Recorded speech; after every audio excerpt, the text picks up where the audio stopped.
চাওক বন্ধুসকল এপ্লাই কৰিবলৈ বা ৰেজিষ্ট্ৰেশ্যন কৰিবলৈ কি এলিজিবিলিটি ক্ৰাইটেৰিয়া লাগিব। Registration eligibility criteria age of the construction worker shall be between 18 to 55 years.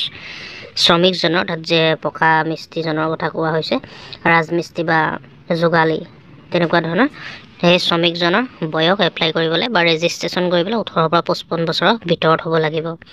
Must have been engage for at least 90 days in construction related work in last 12 months অৰ্থাৎ 12 মাহৰ ভিতৰত অৰ্থাৎ এবছৰৰ ভিতৰত 3 মাহ কাম কৰাৰ আপোনাৰ প্ৰমাণ পত্ৰ দিব লাগিব অৰ্থাৎ এক্সপিৰিয়েঞ্চ থাকিব লাগিব। মানে এবছৰৰ ভিতৰত 3 মাহ কাম কৰি থকাৰ এক্সপিৰিয়েঞ্চ থাকিব লাগিব। তাৰ কাৰণে এক্সপিৰিয়েঞ্চ চাৰ্টিফিকেটৰ প্ৰয়োজনো হ'ব।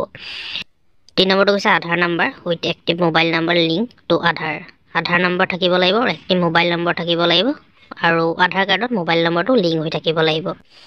Must B registered on e-Shram and have e-Shram UAN number. Registration কৰিবলৈ হ'লে ই-শ্ৰম কাৰ্ডটোতো সেইটো মাষ্ট বি লাগিবই। ই-শ্ৰম কাৰ্ডটো ৰেজিষ্টাৰ হৈ থাকিব লাগিব ই-শ্ৰম কাৰ্ড, আৰু লগতে ই-শ্ৰম নম্বৰটো থাকিব লাগিব যিটো UAN নম্বৰ আছে অৰ্থাৎ ই-শ্ৰম কাৰ্ডখনত যিটো নম্বৰ লিখা আছে সেই নম্বৰটো থাকিব লাগিব আৰু ই-শ্ৰম কাৰ্ডখনো থাকিব লাগিব অৰ্থাৎ ই-শ্ৰমত ৰেজিষ্টাৰ কৰা হ'ব লাগিব। Workers from other states must have their present address work location in Assam. যদি অসমৰ কোনোবা তেনেকুৱা ৰাজমিস্ত্ৰী বা যোগালী যদি অসমৰ বাহিৰৰ কোনোবা আছে কাম কৰি সেইজনী স্থায়ীকৈ কাম কৰাৰ হ'ব লাগিব অৰ্থাৎ অসমৰ হ'ব লাগিব লোকেশ্যনটো, অসমত বাস কৰা হ'ব লাগিব। লাগিলে বাহিৰৰে হওক কাম কৰা কিন্তু অসমত বাস কৰা হ'ব লাগিব, লোকেশ্যনটো অসমৰ হ'ব লাগিব, তেতিয়াহে এপ্লাই কৰিব পাৰিব। ডকুমেণ্টছ কি লাগিব চাওক। Documents required for registration present address proof if different from permanent address on Aadhaar, driving licence, voter ID card, ration card, bank passbook, 90 day work experience certificate. ইয়াত বিচৰা হৈছে ডকুমেণ্টছ। যদি আধাৰ কাৰ্ডত পাৰ্মানেণ্ট এড্ৰেছটো বেলেগ আছে বা খেলি মেলি হৈ আছে তেতিয়া আপোনালোকে driving licence, voter ID card, ration card, bank passbook আৰু 90 দিনৰ এক্সপিৰিয়েঞ্চ চাৰ্টিফিকেটখন দিলেও আপোনালোকে হ'ব বা এপ্লাই কৰিব পাৰিব।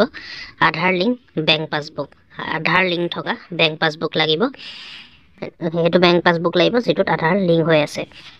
তাৰপিছত 3 নম্বৰটো হৈছে 90 ডেজ ৱৰ্ক এক্সপিৰিয়েঞ্চ চাৰ্টিফিকেট। মই আপোনালোকক যিটো ক'লোঁ অলপ আগতে 90 দিনৰ এখন ৱৰ্ক এক্সপিৰিয়েঞ্চ চাৰ্টিফিকেট লাগিব as per the format template provided by the board.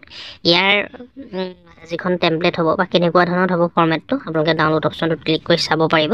বন্ধুসকল মই ইয়াৰ পাছত পৰৱৰ্তী ভিডিঅ'ত এক্সট্ৰাকৈ বনাই দিম 90 দিনৰ ৱৰ্ক এক্সপিৰিয়েঞ্চ চাৰ্টিফিকেটখন কেনেকৈ এপ্লাই কৰিব, ক'ত পাব আৰু কেনেকৈ মানে ফিল আপ কৰিব, ডাউনলোড কেনেকৈ কৰিব। মই ইয়াৰ ভিতৰত এই 3 নম্বৰ পইণ্টৰ ভিতৰত মই পাছত বনাই দিম ভিডিঅ'টো ধুনীয়াকৈ আপোনালোকক পৰৱৰ্তী ভিডিঅ'ত 3 নম্বৰ অপশ্যনটো। 4 নম্বৰটো কোৱা হৈছে eShram card for entering correct ID number in the form not for uploading. ইয়াত চাওক ই-শ্ৰম কাৰ্ডখনৰ ID নম্বৰটো লাগিব, ID নম্বৰটো ফিল আপ কৰিব লাগিব ফৰ্মত, আপলোড নকৰিলেও হ'ব। 5 নম্বৰ আধাৰ কাৰ্ড বিচৰা হৈছে for entering correct ID number in the form. Correct ID নম্বৰটো দিব লাগিব ফৰ্মখনত আৰু আপোনালোকে এইটো আপলোড নকৰিলেও হ'ব। গতিকে আপোনালোকে গম পালে নোট এটাও দিয়া হৈছে copies of only original documents shall be allowed for scanning and uploading. Scanning বা আপলোড কৰিবলৈ হ'লে অৰিজিনেল ডকুমেণ্টছে হ'ব। আপোনালোকে যদি জেৰক্স কপি আপলোড কৰিবলৈ এপ্লাই কৰোঁতে আপলোড কৰে বা স্কেনিং কৰে তেন্তে সেইটো এপ্লাই নহ'ব, ৰিজেক্ট কৰি দিয়া হ'ব। সেইকাৰণে আপোনালোকে অৰিজিনেল চাৰ্টিফিকেট লাগিব স্কেন কৰাৰ সময়ত বা আপলোড কৰাৰ সময়ত। গতিকে গম পালে বন্ধুসকল। আৰু এইটোত মই আকৌ এবাৰ কৈছোঁ 90 দিনৰ যিটো ৱৰ্ক এক্সপিৰিয়েঞ্চ বিচৰা হৈছে ইয়াৰ পৰৱৰ্তী ভিডিঅ'ত মই এইটো ধুনীয়াকৈ মই বুজাই আপোনালোকক দেখুৱাম যিটো 90 দিনৰ ৱৰ্ক এক্সপিৰিয়েঞ্চৰ চাৰ্টিফিকেটৰ কথা কোৱা হৈছে, ক'ত পাব আপোনালোকে, কেনেকৈ কি কৰিব লাগিব, মই সকলোখিনি ইয়াৰ পৰৱৰ্তী ভিডিঅ'ত লৈ আনিম।